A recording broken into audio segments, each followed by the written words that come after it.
Salut à tous, le journal du foot de ce lundi 16 août. Les infos et rumeurs du mercato, le Real Madrid continue de rêver de Kylian Mbappé.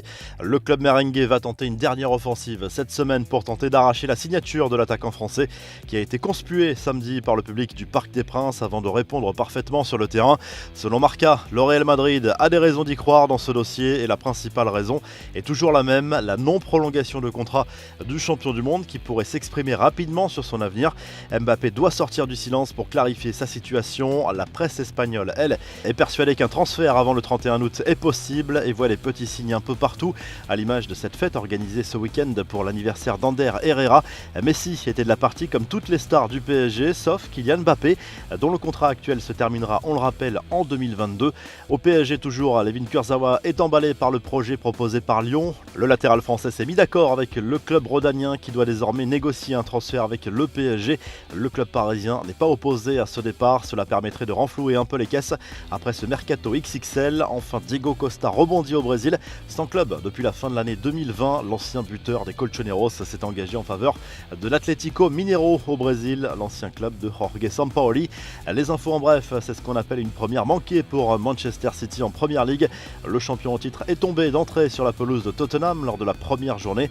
La recrue phare des Citizens, Jack Grealish, était titulaire. Son a marqué l'unique but de cette rencontre, marquée par l'absence d'Harry Kane, chambré d'ailleurs par les fans des Spurs en tribune en raison de ses envies de départ. Lionel Messi a clairement apprécié la folle ambiance du Parc des Princes samedi au moment de la présentation des recrues du mercato d'été. L'international argentin a d'ailleurs tenu à remercier les fans du PSG pour cet accueil incroyable. Sur les réseaux sociaux, l'ancien meneur de jeu du Barça a publié un montage vidéo de cette journée qui restera dans les mémoires forcément des supporters parisiens.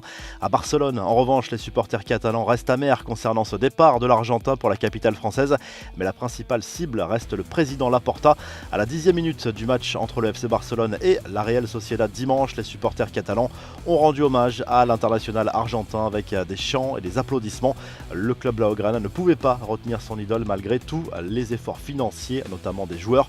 Gérard Piqué a confirmé qu'il avait baissé son salaire pour permettre à son club d'inscrire officiellement Memphis Depay et Eric Garcia sur la liste des joueurs. D'autres cadres l'ont imité, à l'image de Sergio Busquets, Sergi Roberto ou encore Jordi Alba. En Allemagne, forte émotion après le décès de Gerd Müller à l'âge de 75 ans. L'ancien buteur du Bayern était atteint de la maladie d'Alzheimer. Cette légende du football allemand a empilé les buts tout au long de sa carrière, particulièrement dans les années 70. Enfin, le cauchemar de Lucas Zidane pour sa première en Liga face au FC Séville. Le gardien du Rayo Vallecano a été exclu dès la 16e minute après un ceinturage sur l'attaquant Oussama Idrissi. Le club madrilène s'est incliné 3-0 sur le terrain de la formation andalouse pour cette première journée de Liga. La revue de presse, le journal de l'équipe consacre sa une au match de l'OM face à Bordeaux dimanche soir au Vélodrome en clôture de la deuxième journée de Ligue 1. Malgré le retour du public avec une jauge à 50 000 spectateurs, les joueurs de Jorge Sampaoli n'ont pu faire mieux que match nul de partout face aux Girondins. Le Bordelais Kalou, victime d'un malaise sur la pelouse en début de match, va mieux mais a fait une belle frayeur à ses partenaires en s'écroulant sur le terrain. En Espagne, le Mundo Deportivo salue le succès du Barça pour son premier match de la saison en Liga avec ce titre. Ici, c'est Barça, une victoire 4-2 contre la Real Sociedad avec un Martin Braithwaite en feu. Le journal Marca se penche de son côté sur le nouvel assaut supposé du Real Madrid pour Kylian Mbappé en cette dernière ligne droite du mercato estival. Le club merengue entame, selon le quotidien sportif, une semaine décisive sur ce dossier, mais le PSG sera très difficile à convaincre.